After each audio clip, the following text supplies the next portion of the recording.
welcome once again, human beings and whoever else may be watching. I am Jared Johnson, the Jared J.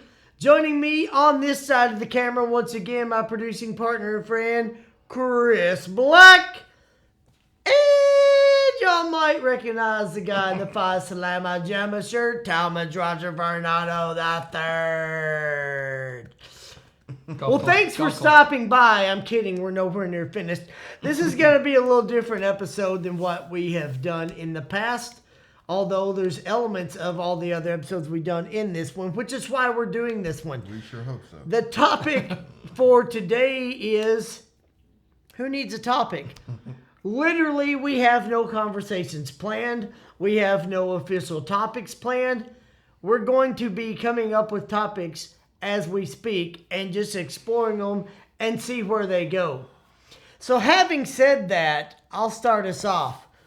Would you guys rather eat a bowl full of Raisin Bran saturated with milk to the top of the bowl, or a bowl full of shredded wheat with no milk? Oh, Raisin Bran. That's easy. Raisin Bran. What's the next topic? Oh, and see, this is how part of the day may go. Move along. That was the no, just not even any hesitation. No, both of us are like Raisin Bran. I'll go Raisin Bran. Shredded wheat. Easily. Oh, so it's not even a matter about the milk are involvement. we- It's just oh, the cereal itself. Are we talking Kellogg's Raisin Bran or Post Raisin Bran? Because Kellogg's has the sugar on the raisins. That's what and I was- Post has no sugar on the raisins. So I was thinking Kellogg's, but I did not specify. I'll take it either way. But it doesn't change my Doesn't answer. change I was your No, just that answer. changed my answer. It's still taking that. Okay. All right, so we're off to a good start. All right. I mean, y'all have a topic, either one of y'all. I can come up with other ones, but I want to give y'all chances too. I've always been curious because you've got like one of the more strange minds I've ever come across in my life. Thank you for noticing. And that says a Doctor lot. said the same thing. Well, I always thought I was number one in that category, and then I'm not even sure I'm in the top 15 Until you anymore. met me. Right. But as a child, because you're a very creative person, and it takes a lot to entertain you, and then sometimes it takes very little to entertain you. I was going to say, or. What was your favorite television show at, let's say, the age of 10 or 12? 10 or 12? That's a good question. Let me ponder that. But if I go back a little further, like when I was even younger. That's fine, but you got to give your reason behind it and what years we're Okay. talking about and that kind of stuff. The exact years, we're talking like early 80s, so I would have been less than 10. Okay.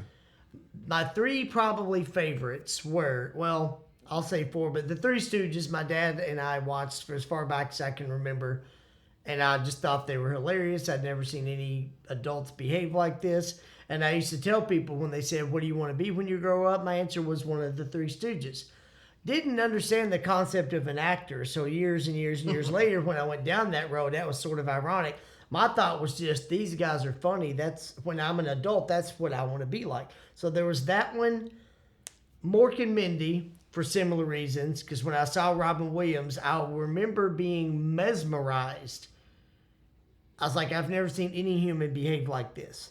Just his energy, the way he would shift topics as a young child. Again, I wasn't on the mindset of, oh, that's the kind of actor I'd like to be. That never crossed my mind until I was in my mid-20s. But as a young child, just watching him, I was like, this guy is just phenomenal. And I was just drawn to observing him. And then the other two were the Dukes of Hazzard and the Incredible Hulk. One reason I love the Dukes of Hazzard is that I have a cousin, John White, in Lewisport, Kentucky, where I grew up. And we were like brothers. And so when I saw a show where the main two characters were cousins that were like brothers, I was like, that's us. John and I we would play the Dukes of Hazzard in our backyards all the time. And because I'm the older cousin, I was always Luke and he was always Bo. And there was no straying from that because that was the model of the show. Luke was the older cousin. Didn't matter if which one of us liked which one the best. It was just, well, you're Bo and I'm Luke. We loved the Dukes of Hazzard because we saw ourselves in these adult characters who even as adults just still were like brothers. They loved their family around them. They just had fun. And so we loved, and then the Incredible Hulk, man, I just thought he was awesome when he got angry and all that power came out. I was just like, kind of mesmerized with that too. So And that got you into powerlifting later on. yeah, maybe so actually. So yeah, those are the ones that come to mind from that And- age. Well, this is not really that difficult, is it now? Because, we're almost the same age, almost. I'm a little older, but at that time would have been early 80s, been 82, 83, something like that, or 81, 82. So definitely would have been the Dukes of Hazzards. Daisy They didn't Duke, mean any harm. Daisy Duke. Oh my gosh. I'll be honest, I didn't think of her until oh. I got old. Like I watched reruns when I was older. Then I was like, I don't remember her being that good looking because I was so young. Yeah. You I didn't thought know the why Gender she- Elite was cool. I You didn't. didn't know why she made you feel that way. No, I didn't. We had Never that entered. conversation No, we had that Never entered conversation my mind already. about it until I got older. Then I was like, oh, I don't remember her being that good looking, but there she is. Yeah. Incredible Hulk, obviously. Those seem to be the two for anybody in our generations. That might be one of the shows that I didn't watch a lot of cartoons. I mean, obviously, I did some, but by that time, 10, 11, 12, I'd have been phasing out of cartoons on a Saturday morning. But those would, television shows. Yeah. The A-Team wasn't on yet. Airwolf wasn't on yet. Riptide. Riptide Knight wasn't Rider. on. MacGyver, Knight Rider. Yeah, we all that stuff was a after little bit that. after. So, Yeah. Well- anyways, for me, that was those two. The beauty of that is for the Dukes of Hazzard and for the Incredible Hulk, they came on at Fridays at 7 o'clock on Yes. CBS. So once the Incredible Hulk ended and the Dukes of Hazzard came later, you never had to change your viewing habits. Right. You just, You didn't have Friday to at try 7, to- just turn the TV Yes. on CBS and you got to see And then your mom stuff. and dad sent you to bed. They watched Dallas. And you didn't have to choose between the two. You could just watch one and then the other one. Well, with me being older, my favorite show of maybe around 6, 7 years old. Price is right. No, but that was up there. I'm Come sorry. on, come on down. It was number 12 or 4. Down. Lee Majors and the Bionic Oh. $6 Million Oh, yeah. Man. $6 million. That was a good man. one, Used to too. love it. And That was a good I've one. forgotten about that. I love the sound effects the most because Yeah. every time No, no, it's yeah. Tunga-nanga-nanga. Yeah, my cadence was just a little bit off. Tunga-nanga-nanga. He's right. Tongue- You're a little off. Tungsten and Wolf Friend, what? Yeah. And then the I. And then they had the nerve to have a bionic woman, so I got completely audacity. confused. I'm like, no, this is a man's game. It's like, wait a minute, what is she doing and why is she Why like is she this? messing up this Couldn't show? understand why you felt that way. Not with her, but I've had that feeling before. And looking back now, I wonder why I didn't have that feeling back then, because she was quite attractive. I just missed it somehow. I could go with H.R. Puffin stuff if y'all remember that. I remember that one. I don't know why. I'm a little shocked that I Pippi do remember Longstocking? that, but I do. Oh, people, Remember- Chitty Chitty Bang Bang, Yeah. all that, man. All those, the yeah. Electric Company. Yeah. God, what was that? Who was the creators? Not not Hannah Simon and Barbera. Croft? Or no, Simon no, and Croft. yeah. Sydney- Sydney, somebody in Barnum's Croft. at Barnum and Bailey? No. Close, but no. Somebody in Croft. Electro Woman and Dinah Girl, Girl. yep. And yeah, it was just like All those. Dr. Shrinker. Remember? What was Yeah. the island? The island. Fantasy Island? No, not Sigmund Fantasy. and the Sea Monsters? No, well, there were Sigmund and the Sea The Monster. plane. But there was one with Jan Michael Vincent, who played an Airwolf. Airwolf, I remember that. That was the island, and they had the Chunga, Dr. Shrinker. No, what Dr. Shrinker? Oh crud! I don't Nah, I'm remember. not sure about this one. No, I don't. I'm not sure It, this was one- in the Banana Split. Love the banana The splits. banana I changed my splits. answer to banana splits. Wait, can they were the Is it, greatest. Chris just need help get you there. I just need to get to. Yeah. I had to remember myself. Sometimes you just gotta talk Banana yourself Turn on your Splits. computer. Let's look at the. Turn this off. Let's watch banana splits. Let's watch We'll an be episode. back. We'll talk to you later. Okay, but real quickly, conversely though, and I promise I won't take any more of the topics. But what's the show maybe you liked as a kid or maybe as a younger adult that you look at back now and you're like, why did I like that show? Or it wasn't as good as you remembered when you look at it now? Because I've got several of those. Okay. Start with some of yours and let me think. Cause Yeah, I gotta think about that. yeah. Funny enough, as a kid, everybody wanted to be the Fonz in the 70s. Yeah. But I'll watch Happy Days now, and I'm not going to say it was horrible, but I'm like, what's so cool about this Like, guy? how did this- I mean, yeah. Him or the show itself or both? both a little bit. You're kind of like, how did this work? How was it a Yeah. big network hit? And for my African American audience out there, this is going to hurt your feelings, but I watch Good Times now, and I'm like, You know what? I I kind liked of Good Times though, I- but well, I haven't seen it but- since I was a kid. I kind of agree. I didn't think of that one, but that was one. I thought J.J. Walker was hilarious when I was younger, Yeah. and so I'd watch. But I saw an episode sometime in the last few years. I was watching BET, just scrolling through channels, and they had like 3 or 4 Sanford and Sons, which I can still Which watch. that one, Oh, that's great. different. That has sustained I the watch that test. every day. Red Oh, Fox. I Red can Fox watch, is a bomb. and that's why I was watching it. They had like 4 episodes. I was just camped out watching Sanford and Son on one of my You days big off. dummy. Yeah, you Yeah. big dummy.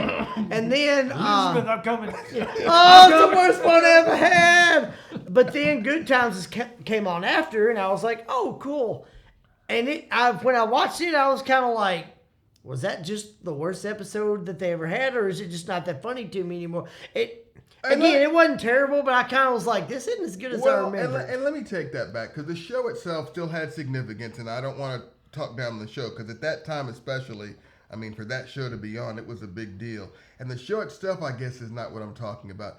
But Jimmy Walker, I thought he was funny as a kid. Yeah. But I watch him in scenes now, and I'm like, it's not really all that. It just, yeah. It's just not that funny anymore. So I'm an adult. I'm not that'd funny. be an example. I of kind of something I'm see, talking yeah. about. I'm trying to think if there's any other ones that, I mean, some things you just, I guess, outgrow. Outgrow. Like, Yeah. you know, when I was, and this is going to be an obvious example, but as a young kid, at some point, you would watch cartoons. Like, I watched, like, G.I. Joe and Transformers. And one that I liked as a kid that now I think it's hilarious that I ever liked it is Thundercats.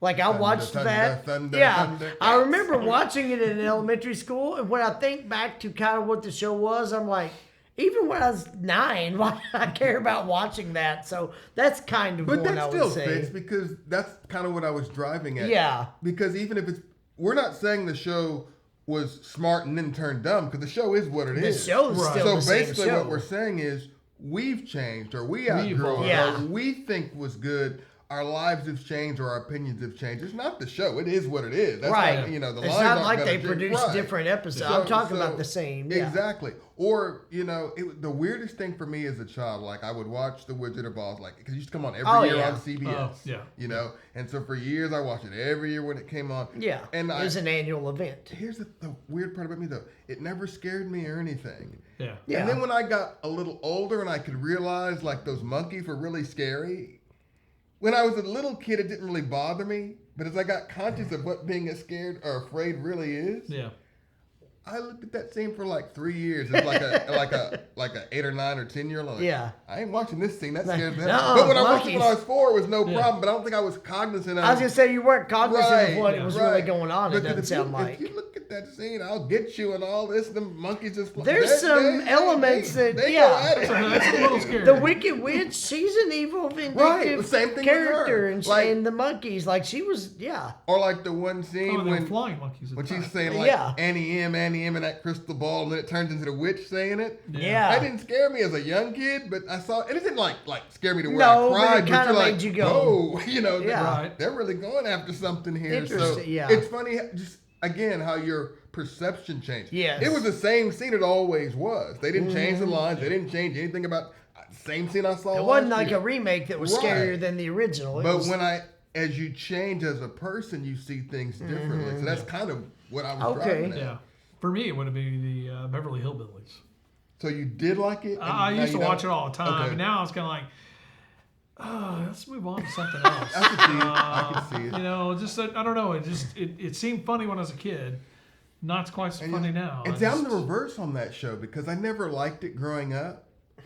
But as I got older, I'm like, oh, I kind of get it now. So that can Yeah. happen also. I mean, Yeah, yeah, sure. know, absolutely. It's like so. It depends on where you are, what you're exposed to, what you've seen in your life, Yeah. how you've changed. Well, as you get older, you start comparing it to other things That's too. true, too. Because some That's things true, will too. come along, and you think, well, and I'll just use the Dukes of Hazzard for example. Whether I thought on this exact level or not, there may have been a time where I said that's my favorite show of all time, or at least in my top 4, where I named it with the Three Stooges, Mork and Mindy, and The Incredible Hulk. But now it's not. Would I rank it in my top 5 now? No. Not that I could still watch the Dukes of Hazzard and appreciate it for what it is, but since that time of my life, and these are not official rankings, I'm just going to throw some things I've seen since then, I've now seen Seinfeld. I've now seen Breaking Bad. I've now seen 24. I've now seen Friday Night Lights. I've now seen Parenthood. I've now seen This Is Us. I've now seen Dexter. Like, there's things that I never thought of that I've now seen the full series of. Yeah. That didn't exist when The Dukes of Hazzard was arguably my favorite show. And to your point, it's because you've seen more sometimes too. It's not because even your perspectives change. It's just like we talked about with Right. NBA players. The more good players that come, I'll never take Kareem Jabbar off my top 10 list, or so you wouldn't think. Yeah. But if you watch basketball for 50 more years, it's a possibility you do. But then you're like, but I'm so used to putting him But on my he's list. always been my How do number I take one. him off? Yeah. Even though in my heart I might know someone's passed him up and is better. For my list, I'm not changing. It's because It you've is seen kind of the more, same thing, yeah. You know, and so if you see more in shows, it's gonna change what you liked in the past, or you might like the old show just as much, but these 8 shows that came out just happen to be better. Yeah. You're You might not want to admit that 24 is better than the Dukes of Hazzard, but then you find yourself more enthralled in it and you go, man, yeah, I like Bo and Luke and they were fun, but seeing Jack Bauer in these situations, this is a different level. I didn't have this same adrenaline when I was watch Sanford and Son or different. Dukes of Hazzard or whatever the case may be. So yeah, there's definitely some elements of that. So on that note, what is a show that maybe you didn't watch that much until you were an adult, but then you realize I could have watched it when I was a kid. It's old enough, but then when you watched it as an adult, you really liked it and just didn't know about it when you were younger. It's funny you say that because I was going to pose the same question. Oh, okay. But You want to but real ask quick- it? That's okay. They don't want to hear it twice. Our podcasts are long enough. Oh, I'm trying to think of one. That Law and Order. Oh, okay. Okay. You know, I mean, The original, because there's like 18 it was versions like of it. 18 But the original's versions. back, so. Well, it's still running. Yeah, no, I mean, when it came on, I think I was either high school or into college. I just don't remember when it started. Okay. But It started like in 90. so I would have been Okay, in college. so college, So yeah. but I didn't sit at home and I was out with friends and things like that. So I wasn't watching a lot of TV. But it's like as an adult, it's like, do not, if you have something going on, do not even hear the da-dum. Because as soon as it goes da-dum, And I've I'm never stuck watched for that another show. hour. So I'm stuck for another That shocks hour. me you haven't. Well, I've seen. Oh, here's the thing that's interesting. I've seen bits and pieces, but I know that dun dun reference, even though I haven't Yeah. watched a lot of it. It- That's how impactful. Like Then all that of a show sudden is. I'm stuck in watching another. That's how Another I got. episode. It's funny you mentioned that. I didn't start watching that show till probably around 1997. So it'd been on for 7 Okay. years. I'd never watched it, but I caught it in reruns on like one of, I don't know, TNT or whichever one it was on. Probably TNT. Caught it, I think it I was. think it's Yeah. TNT. but there's been it's all over. Yeah, the place. you're True right. enough, It's, yeah. it's on everything. But back then, I think it was TNT. But in any case, I watched one episode like you mentioned, yeah. and then another, and then another, and then I'm like, wow. And then like 4 hours goes by. Yeah, I watched 3 or 4 in a row, and then I started watching, you know, the first run, the ones on NBC, because it's yeah. right in the middle of a season. I was right. like, well, I might as well just start watching Even it now, might as And- well, And yeah. so I don't think I've ever seen it from beginning to end because I never Huh. went back and saw all the Yeah. beginning episodes. Yeah. But I'm a religious watcher, and when it came back, you know, Maybe I had to check this out because I like stuff that's similar to that, and I'm a very analytical and very much a thinking man, so I probably would You'd like like that it. show. You I would just like never have tried it. You'd like it. I trust like both of y'all's judgment, and I'll bring up. Well, my answer to this one, I've kind of got two. The first one is NYPD Blue.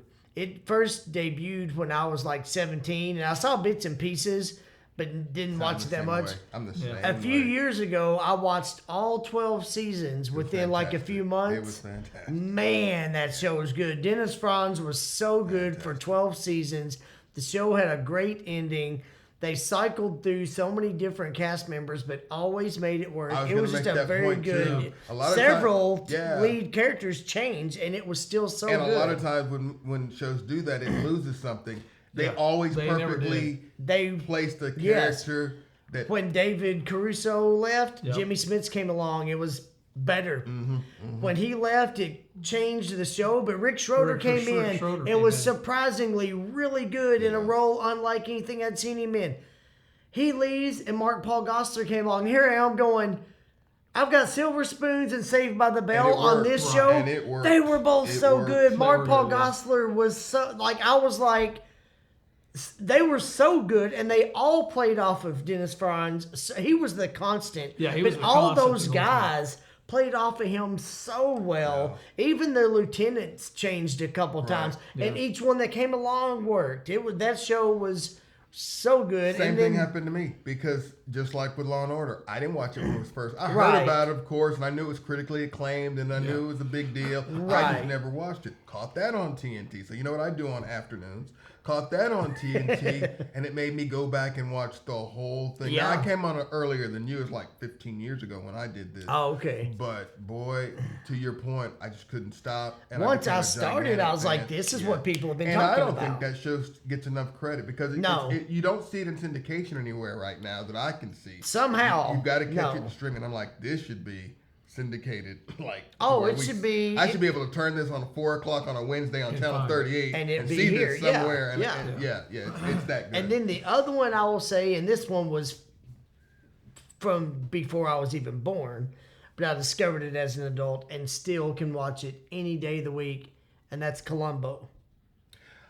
okay, can I see will that. watch that for hours at a time, and hard I'm to not find. exaggerating. It's hard to Oh, I've find. got several seasons on DVD. Because it's hard to find, I found on Amazon like a box set. I will watch hours of it and never get tired of it. Peter Falk was so intriguing and so smart. He outsmarted. Talk about being the smartest person in the room and not announcing it. That dude, he was brilliant, and it's a brilliantly crafted show.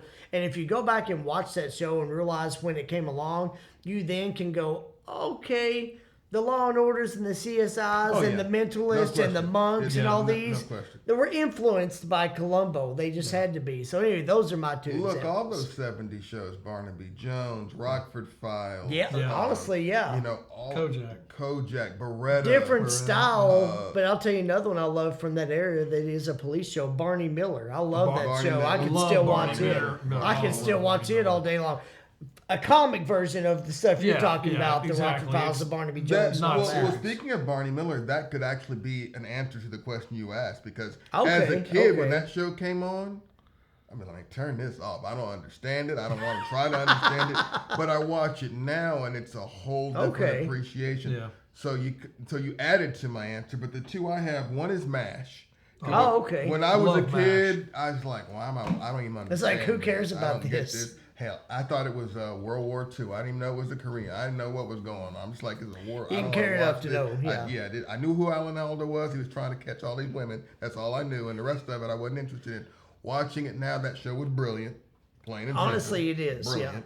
Brilliant. They went through some cast changes too. Sometimes they worked, sometimes they didn't. But Yeah. the show itself still kept its quality. It's sustained. Yeah. And then the other one I really didn't get, and I actually would get irritated when the show came on when I was a kid. Now I caught it in reruns as a kid, so because it already had ended by Okay. the time I was born, or maybe right around there. Hogan's Heroes, I just didn't get it. I didn't understand it. I've still never hardly watched that. But I that- remember that it, I but could watch I all still day long. haven't. Well, see, because I didn't get the concept. Like I was like, well, are they prisoners or are they not? But they were pretending like they got caught. It was the strangest thing. Yeah. Huh. And so once I understood, oh, okay, so they're gave you a different they're angle to watch outsmarting it. these guys, Yeah, really. yeah. You know, Well, they what- think they've got them captured, but they don't have them captured. No, they don't. They're just coming and going as they Right, what want. are all these tunnels? But if they're prisoners, well, I just didn't Why get do they? it. Yeah, And- okay. And that once I got older and understood, I'm like, oh, this is ingenious. Yeah. Somebody to even think of this, you know, it's just like, how's it come up in their head? I thought maybe you wrote it because I didn't know how it worked. Look, Jared wasn't alive yet either. How'd he pull this one off? But no, Maybe so- he's 300 years old and I just don't know it Well, you yet. got the beard like I me. do. But now that is definitely a topic for another episode. Yeah. Or just for any day of the week, yeah. Every time you meet somebody, it becomes a topic. Honestly, it kind of does. But so those are my two. But yeah, Hogan's Heroes especially because to go from not understanding it at all, And just thinking it was a waste, right? Like, basically. what? I don't get this, and I don't understand it. Why is this show even on? And I'm irritated to watch it. And please turn this off. To Yeah. this is actually genius. Once I figured out, Yeah, that's Once a you got it, large yeah. dynamic shift. Yeah. I must have got it early on because I loved watching it as a kid. Just the fact that they Disconnected. outsmarted the Germans all the time. Yeah. And I was when growing up, my dad liked to watch war movies, so Oh, I grew okay. up watching violence. Probably not a good thing, but you know, my parents today might have a heart attack. But I enjoy violent movies now, and that's probably why. But to me, it was so funny to see the Germans just get outsmarted Every single all the time. And Schultz said, "I know nothing. I see nothing," you know, and he just kind of like sneak, you know, kind of back out of the room, and they're all like, "Whew, he's an idiot. Thank goodness." You know, because we've got a radio standing right, and we're all standing in front of the radio like this. You know, that's why I didn't get. I'm You like, know? are they? But I thought they were. Why are they always? If they can leave, why don't they just? why can't they do I that? don't- I didn't But understand Why don't it. they? I it's just- just part of they were, you know, kind of working with the French Right, underground, right? right. I mean, they just made I just love that series. And that made it Interesting. made sense to me. So those are mine. Now, you haven't said yours. I was gonna say. well, I said Law and Order. Okay. Oh, that's you right, did. that's right. That was there's only one I can really think of because I'm a television holic and movie holic. I've always loved this medium. Media is just television and movies. So there's not much that I didn't like. Well, speaking of movies, I'll go with this one. Obviously, we know that you're an actor. You've written screenplays, all that. What would you say, and you may have told me this before, but I don't remember, is the movie that you saw that made you say either I want to act or I want to direct or I want to write, or maybe all three at the same time? Who knows? You don't have to tell me all three if they're three different ones, but just any one of those. What's the one that made What's the you say, one put that's you on- what I want to do? Okay. What's the one that put you on the path? I don't know if there's one that made me say I want to act. Like I said, when I was too young to think about that, I was drawn to Robin Williams, who now is one of my all-time favorite actors. But I was drawn to him not knowing like that could be a career path for me. I wasn't thinking about that. So the best example I'll give you, it was after I had just started acting. And if you don't know that story, I'm not going to go totally into it. These guys have heard it. It's mentioned in a previous episode. Subscribe. Yeah, subscribe and go back Go and back watch and look. yeah, but after I felt God called me to pursuing an acting career, and He had to convince me of it because it didn't make sense.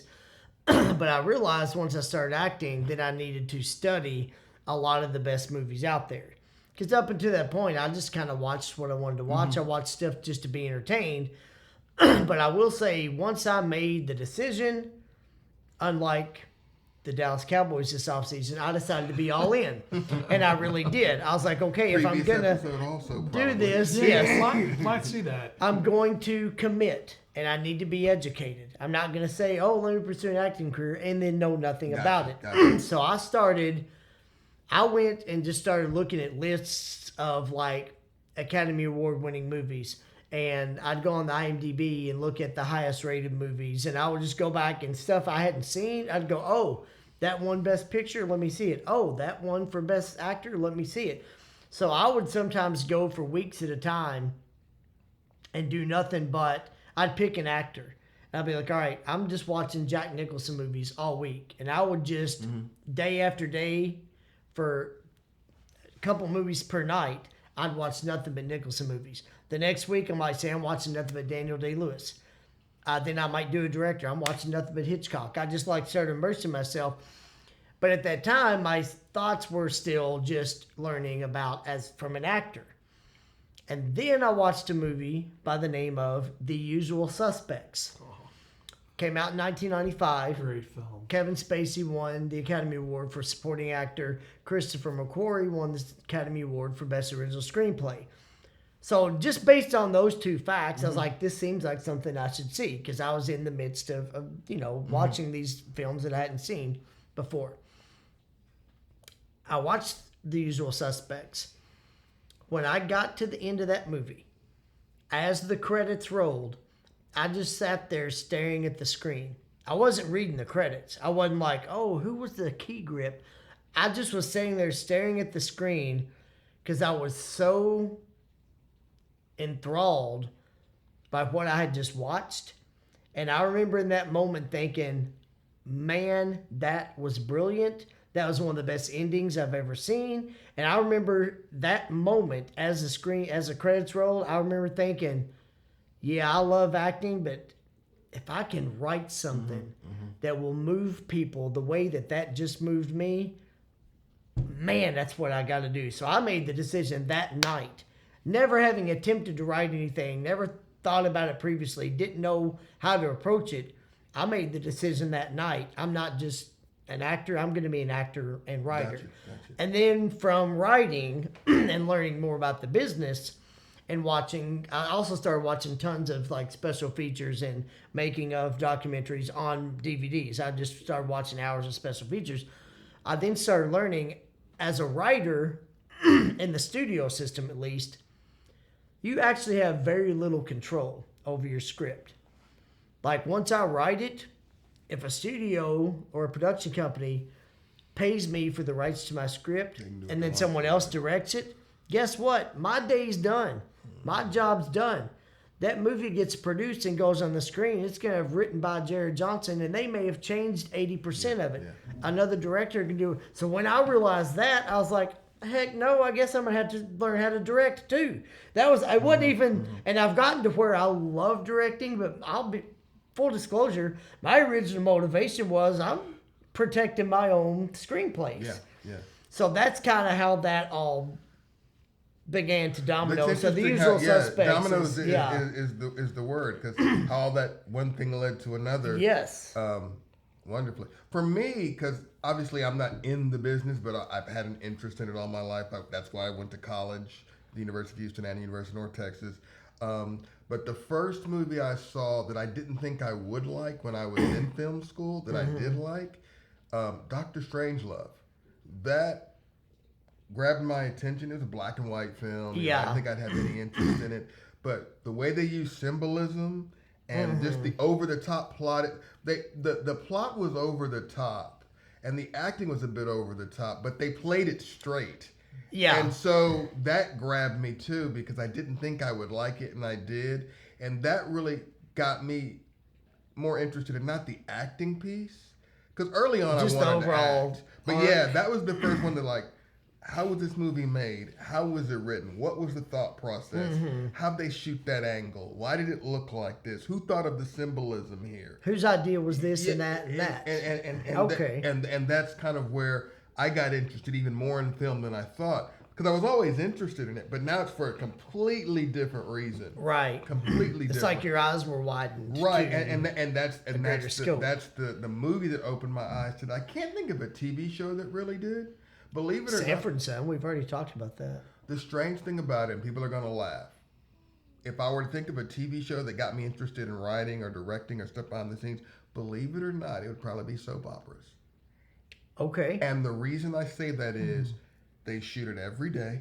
That is true. It's a lot of work. It's a ton of dialogue for the Yes. actors. They go through 10, 15, 20 pages of dialogue.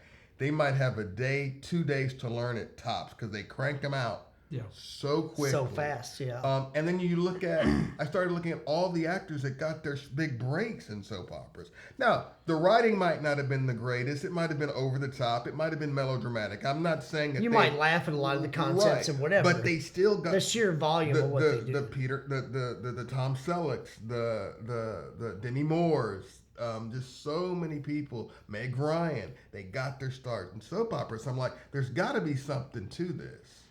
Yeah, and I'm not a huge fan of soap operas, although I do agree with what you're saying. Whether I am drawn to them or whether they're my favorites, whatever, I prefer Seinfeld, Breaking Bad, 24.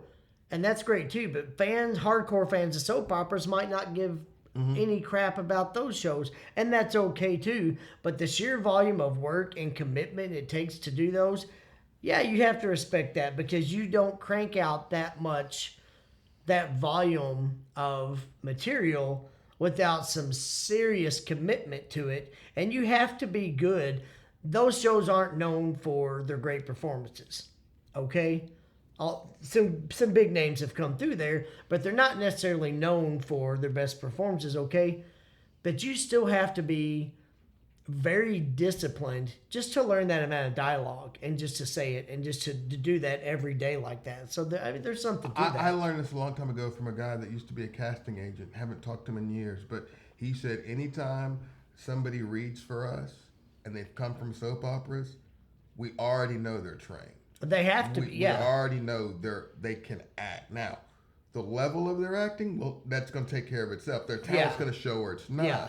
But they're going to know how to audition. They're going to know their spots. They're going to know the camera angles we need to shoot them at. Yeah. They're going to be able to memorize lines quickly. So that's what I'm talking. Just the I do ground concur with all that. around for that. So for TV shows, it would be that. So is those type of things that would inspire me to look into, the industry, not to the level you have, obviously, because you're far ahead of me. But I found myself looking at shows differently, looking at movies differently than I would as just a casual fan who didn't, seek this type of training or look at things these ways. So that's why I think we get along so well, because that's a big you're part, actually kind of living the dream that I didn't really pursue like I should have. And you've actually got the guts to go out there and do it, both of you, because I know what you're trying to pursue and do because we've talked about it enough. Mm-hmm. And I've told you, there's part of me that's wanted to do it. Right. You're actually doing it. And I remember when we first met at work, and I think I said in the previous episode, probably the first time you came on, you were my first boss at that place. And we were getting to know each other, and we actually first connected with our commitment to that particular job and the way we approached it. And I remember you telling me that my work ethic and just my analytical way of thinking, it was something that got your attention and all that. But then as we got to know each other, it was the way we would joke with each other and sense humor. And then one day you completely with no context told somebody one day, yeah, Jared's just working here while he's on his way to becoming a big movie star. You were saying it just to be funny. And I looked at you and I said, you're actually not completely far off. Then I told you what I was pursuing. You said, wait, for real? Mm-hmm. You said, I was making that up. Mm-hmm. And then I remember that night we launched into bigger conversations because you were just joking, expecting, I don't know what you expect me to say, if anything. And then when I told you, I was actually, expecting you to say something. Always, there's that. But yeah, from that moment, I remember you stopped. You were walking by and you stopped and turned. You was like, seriously? I said, yeah, I've done this, I've done that. I go to this class every week, and I've written these scripts. You were like, we connected even more because of that. Yeah, you stopped what you're doing and said, oh, wow. And then you started asking me questions, and we launched into deeper conversations. But I'm also, so what about you, though? Because you've obviously we haven't gotten to that. And well, I'll just let you guys go. I'm just sitting back here as the monkey. Okay. For me, it comes down to, I did take radio and television film in college for about a year and a half, and I actually found that I really did really like it. Mm-hmm. But I left that and went a different direction in college because I was pretty much trying on different majors all the time. So I wasn't 100% sure what I wanted to do, but the one thing I never lost was editing. Okay. Yeah. I loved to edit. If I could get a hands on a camera, which I didn't have much money. I was in college and then single, and I didn't make a lot of money. So getting a hold of a camera was pretty not going to happen. I'd borrow friends, and we'd go out to the lake and go skiing, and I would videotape us, and then I'd edit together and silliness, just us wiping out and whatever. Yeah. Just because I liked it. And it. But you loved editing so much that it was still something. But it was something that always... Yeah. From those years before, it just kind of carried through. It was like, man, if I just could edit, if I could just do this, man, I'd love to do that. And then we started doing kid stuff, which was a children's production, just a live production in our church for the kids. And I struggled with the memorization. It was not easy for me. Because we did it, and to your point, and I'll obviously want to hear more what you're going to say on it, but this was a program we did 9 months of the year, every single Sunday. Oh, wow. Yeah. So we have rehearsal every Wednesday. I had no idea. Rehearsal Sunday morning, live show every Sunday morning. And so I was the director of that program for 3 years. So in addition to working full time, going to acting classes, writing my own screenplays, I also 9 months of the year was acting and directing in that program at our church for 3-4 years, 9 months of the year. And so Chris joined the cast maybe my last year because you weren't in it the whole time with me. No, it wasn't.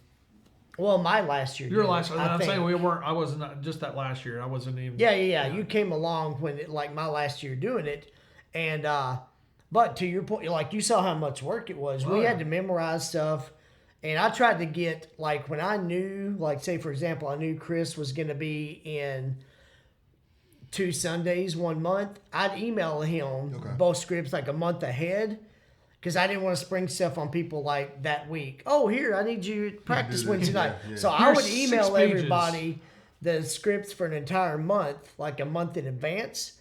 But then everybody still had to come and memorize and all that. So it actually was quite a bit of work, Yeah, it especially really because was. we were all working full-time jobs. None of us were getting paid to do this. And it was something we just were working into the rest of our lives. So anyway, we knew each other and we were friends, but that's how we got to know each other. That's how we quite a got bit to know better. each other. Yeah. So for me, it's like I can remember. So I always every year for Vacation Bible School, our children's minister was like, "Hey, here's the theme. I want a video that we can do on the last night of Vacation Bible School, and all the parents will do a big service thing." And one of the things that he always did throughout the entire week was they would who would bring the most tithes or gifts and financially, and then the boys and the girls were always battling against each other, right? And so that's what this whole video was about. Was basically I would take the theme for the week, and I would come up with some idea, and it was always a race where a female leader and a male leader would start from different directions somewhere in town, and I would go and we would spend the day, and I would videotape them running all over Irving, and then we would actually get them to come to the church and run to the church and then run into the door. Oh wow! And then what would happen is that video would play. Okay, so the kids would see this video that I edited, and then they would come in as soon as it got to like where they ran in the door. They'd burst in the back of the door of the church In real time. In real time, so it looked like they'd been running the whole time, right? Yeah. And so they would run around the church, around the auditorium, and then whoever got up on stage was the one that indicated to the boys or the girls, whether it was the female leader or the male leader, who won, who brought the most. And so it was a big deal. And Did you think of this concept too, or you did no, that? this Okay. I would do the whole video. So in other words, I would come Well, up. but you conceptualized the race aspect of it, right? That's what I was Okay. going to say. Yeah. I took that part. Okay. Yeah. The whole idea that overall was the children's minister. But every year to year, I would come up with the idea. Okay. And so I loved doing it so much I enjoyed the filming, and then I started doing it at our boys camp in the summertime, where I would just go and just videotape. I just videotaped the camp and the boys doing things and their events, and then I would edit a little video together and put it to music and then set it out, and so the parents could get to see it. But I got to our children's minister. I was telling him, I was like, I felt like if I could just do short films or something like that, I think I'd be happy. I would just love to do that. If I had a camera and I could edit, and I was always using the church's camera. Okay. And I don't know, it was probably like 2 or 3 years later, I call this guy. And We I hadn't said, spoken in like 5 years. Yeah, at that point we hadn't spoken in Not 5 because years. we didn't have any kind of falling out. I don't No, want to yeah, say that. no. I had moved on to a different church, Okay. and we just didn't really see each other. And then, 5 years later, I think you messaged me on Facebook to make sure my phone messaged number hadn't something like changed. that, yeah. And I was like, "No, man." You're like, "Well, hey, can we talk next week?" I didn't know what it was even about. I just was like, we're friends. I hadn't talked to you. And I was like, "Yeah, sure, man. Call me on Saturday afternoon or Sunday afternoon, whatever, and go from there." I guess. I called him. I said, "Hey, dude, look, we worked well at doing kid stuff at church." I said, "Man, you want to do something? Like, you want to make a product, do a video or something, a short movie or something, whatever? Mm-hmm. Would you be interested in something like that?" And he's like, Yeah. Yeah, I literally was like, Dumb question. Yes, I would. sure, why wouldn't I? Yeah. You know, and so, gosh, it wasn't maybe a couple of the initial I think it was conversation. later It's that like same year. it was. Well, no, it was only like 2 weeks later, 3 weeks later. You're like, hey, dude, I wrote this script. Oh, I rewrote that. a script. Let's meet and let's talk about it.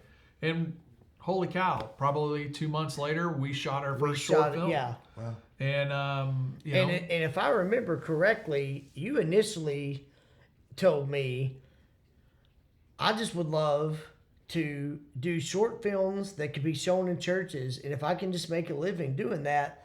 And then once you and I got to talking, I was like, that's fine and nothing against that. I'm doing feature films. Like, that's what I want. So, Yeah. like, let's do a short film, but with the idea of raising the money for a feature. And then once we got, because at first, and you can correct me if I'm wrong, I think at first you were kind of like, I don't know about doing a feature film. I don't know if we know, like, can we do that? And I was like, yeah, why couldn't we? I think I like, was of more course. confused about how I to know do that. you're you like, know? but I wait wasn't a minute. against it. I wasn't Right. against No, it. you but were it's- just sort of like, I wasn't it's kinda expecting like- this Right. conversation. I was just Right, like, exactly. I but didn't why expect not? this. Yeah, so We're going from small films to feature films. Like, we're, in we're one talking conversation. like 15 minutes, little silliness to. What do you mean De Niro's going to be in our movie? to owning a production. How does that work? I don't understand yeah, that. things started once we got to talking. Yeah, it kind of spiraled. But and again, at that point, I had been pursuing an acting career for several years. I had written several screenplays. I had already produced a short film and written, produced, and directed a feature film by the time he approached me. So I was like, we can do short films, but why not swing for the fences? Like Yeah. I've got this much traction already with some stuff. Just take that. Why momentum and not? take it Yeah, to the I was next like, level, yeah, let's work together. I think that'd be great. Because and this, again, who needs a topic? We're just kind of going from here. But to add to that, and this what I'm about to say. I already had this mindset, and I definitely still do. And that is, I want to surround myself with people that I want to work with. So at that time, I knew Chris had experience in editing. We were in kids stuff together, so he played a character. He wasn't professionally trained actor. He hadn't done films before. I could act a fool, but I don't know. Some people would have been like, yeah, I don't really have time for that.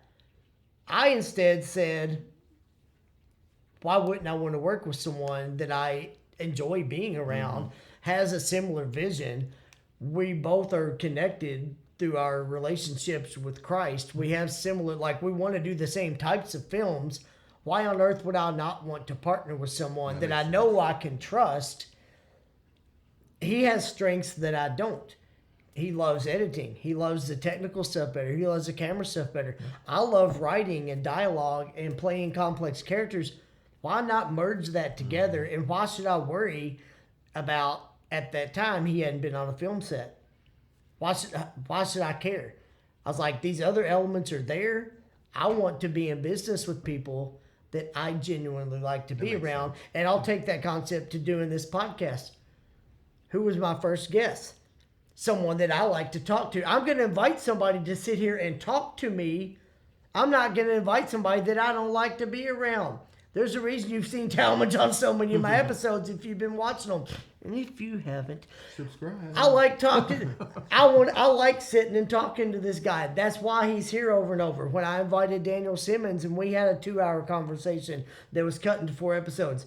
Daniel and I can talk all day. We've had numerous conversations of that length just without a camera rolling. So once again, I was like, I want to invite people that I know I can have really good, really interesting conversation with.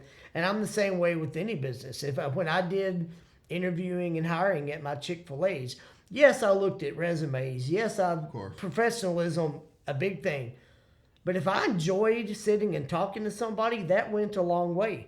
Sometimes it didn't matter how much work experience they had. If I saw the right qualities in them, Hey, I would take a chance on you. The resume gets you the interview.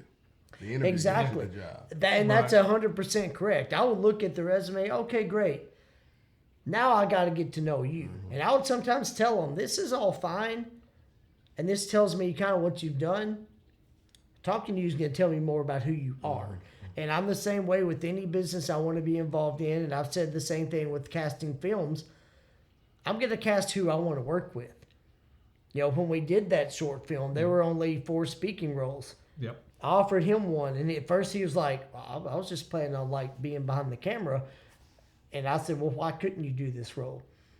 The woman I cast to play my sister, same thing. Friend of mine, no professional experience at the time. I pitched it to her, and I said, here's what we're doing. Y'all are the type of people I want to be around. I want you to do this role. And I told both of them, don't worry that you haven't done this before. If you're willing to learn the dialogue and rehearse with me, and we trust each other, I promise you we will make this work. It's not that I think we maybe can. If those elements are there, We can do it. we will make this work, and we did. And that's still my mindset. I will cast somebody who's never done a film project before if they're the right person. I'll cast somebody I want to be around before I cast somebody with a great resume that I don't really personally want to be around. And So- we got the best male and female supporting roles award. Yes. At that Newport. Chris and my Film friend festival. Allison Rogers, who I cast as my sister, both won at a film festival awards for best supporting male, best supporting female, And best not supporting really- actor, best supporting actor. And neither one of us were like, oh, okay, whatever. I mean, it wasn't like I'm itching. It's not like you were over here going, I could do that. I could be in one of your movies. Yeah, no, both of them were like, you Didn't want wanna me do to it. play this? But Well, okay. then why do you take all these acting classes? This man's proven you don't need all that. I still prefer to be behind the camera and be the man in charge. but Sometimes I that's still have all to right. talk him into being on this He's side got of the to camera. drag me in on it. But yeah, this. But yeah, But I mean, ultimately, I mean, to go back to what I was saying is like I didn't come from a film that I saw or something like that. I just kind of fell into it and loved the aspects of the technical side of things. And let me I'm a ask- technical person, so that's what I enjoy. Well, let me ask you this then, and then we'll wrap it up. Did you, since you have found your love behind the camera and doing the technical side of things, does that change the way you watch shows or movies now? Oh gosh, yes. I can't watch a movie without just tearing it apart, and Christy hates it. we've had so many of these We'll conversations. be sitting there. I'm actually. like, "Did you see the editing problem? Did you see that was a screw up? They screwed up. They screwed up. Hello, how do you make that mistake? You're a professional." And sometimes he'll even That tell drives me me, nuts. he'll ask me, like, have you seen this episode of this show or have you seen this movie? I love what they did with the amount of close-ups, and I love the pacing on the cuts they made in the editing. So, I can answer that for you. Yeah. When we have conversations, it's often around that topic. And it's also, and then I think for his writing and stuff, we'll you know, I'm like, dude, I want to write like you. Like, I'll throw a script out, and he's like, oh, that's nice. And it's like, okay, what do we got to do to it, you know? And I'm like, dude, can I help me? Can I okay. That needs help right there. Help me rewrite that, and we'll spend time. And, Oh, yeah. But, you know, it's like, we'll sit, I'll think it's a 10-minute conversation, and an hour and a half you later, should we're know like, better than nothing's a we're 10-minute like, conversation yeah. with me anyway. but we, you know, an hour and a half later, we have gone over the breadth of the film oh, yeah. and then some. And, you know, I'll bring examples from things that I've seen. Like you said, it's like, I don't want to make that mistake. You know, I want to make sure this movie here, the edit, Okay. you know, when they edited that, the guy was standing over here, but when it came back, he was over here. So that don't Or work. his shirt was untucked and it wasn't, and then it was. So Yeah. things that the common person wouldn't have any clue about. Or wouldn't even notice. They or- may see it and just accept it. Whereas I have a bit of an OCD problem, and I'm over there in panic mode, going, "You're making Well, you become Tons a of freaking perfectionist money. at it. When you Well, love yeah. something, you When you know. love something, when yeah. you have a vision for it, you know what it's supposed to look like, and Yeah. when it doesn't, it's going to stand out to you. Yeah, it Yeah. drives me nuts. It drives me nuts. But yeah, that's for me. It just I fell in love with the backside of the camera as far as being the technical side and working the editing and now production, put up lights and audio and Right. And you know, I'm like, oh, how can we make this more cinematic? Well, because on our short film, also to that point, and I've done some other projects. So I've like helped do some of the lighting and sound, and I've held boom mics for other people's projects. But that's not my strength. It's not my real passion. It's not where I'm most experienced or best utilized. But when we did our short film, we had people on the crew that had never been on a movie set before that were just willing to help me out. Okay. And Chris and I literally did the lighting, the sound. Like we set everything up to people that weren't really experts in those areas, and we learned a lot from that. It wasn't the best, but The thing lighting is, and the sound were it's- not our best aspects, but It's we were all about learning learning, that. right? Yeah. If you don't, I mean, you're never going to go and do the first thing you ever did, and it's an Academy Award Yeah, winner. yeah. No, it ain't going to happen. It's not going to happen. Unless you're Orson Welles. I'm sure His first feature film was Citizen Kane. I was about to say. I'm sure Be careful when you before say then. anything around Jared because he'll have. Well, yeah, The but I counterpoint. guarantee you, Orson Welles did not just pick up the camera that day. No, he had done 2 short films. He had done and things then- before, and he had to then grow the Citizen Kane. knowledge, and he probably had the ability to actually bring people on board that knew what they were doing. That's in the first a place. big piece to For it, us, yeah. it's just him and I doing it, or anybody else that we might bring along That just to is get willing to involved. show up and And you're like, stop, pat me on the shoulder. Which, by the way, I don't have a part in our short film that we'll be shooting here in the next month. We'll start shooting, but I could put you in it. Oh, Would there's you ways be to interested? figure that out. Would you be? I'm not going to answer in front of all these people. But they want to know now. Don't you want to know? You want to know, don't you? Of course you do. I think we'll take that as a Well, yes. I've been doing this week after week after week, so obviously I do whatever this man asks me to. Oh, well, so, that's good you to know. Okay, so everything I ask you to do. Okay, so Wow. you got to ask him, and then he'll ask And me, then, and yeah, I'll give my you go answer. through the proper Of course, I will channels. do whatever you guys. I'm sorry, need. I didn't ask your agent. Jared, Yeah, have your people talk Let's to his figure out agent. Have something to for get him to paid do. to have an agent? I don't know. you were Not paid today. technically, you got no. a glass of water, And it's an LSU. and It's it's an an LSU cup. If I could tag. keep the cup, I would accept payment, but you're not giving the cup away, so I got No, nothing that, for this. That ain't happening. But now to the point of whenever I asked you, or you pitched the idea about me doing movie reviews and for starting this podcast, and whenever the first episode you and I did together, you told me later, you're like, yeah, I was a little nervous because I hadn't really done that before, be in front of camera. And I don't know if you remember saying, because I did an episode by myself, Right. and you watched it off camera, Right. and then you and I sat down together. And I remember you telling me later, you're like, I know you're an actor, but like, you were so natural on that first episode that you told me that you even more were like, oh, dang, can I get in front of the camera? Like, he just made that look so easy. And then you and I sat down, and after that first episode, you were like, oh, okay. And I said, yeah, what'd I tell you? It's just you and I. This is no different than the conversations we always have. Well, and for just me, the camera's on. for That's me, it. it wasn't just that. It was more of I didn't know how to prepare. That Oh, was, I that, see. That was my. Not that what you're saying is wrong, but that trepidation came from: am I prepared enough to do this? Not could I do it? Because I knew. If just like when you take a test, if you've studied for it, bring on the questions. Right. But when you know you haven't studied for it, you're nervous, I the see. anxiety, and so I had never prepared for anything like that. Especially with the podcast, how long is it going to be? Did I prepare too much? Did I have too much information? Did I not have enough? Are they going to watch? How do I condense this? That kind of a thing. I see. But then once we got in the flow of doing it, now we are just kind of talking like. Yeah. And I know how This to episode, we really are. yeah. And speaking of which, I guess we should come close to. It's an idea. Well, I'm not behind the camera going, wrap it up, Yeah, boys.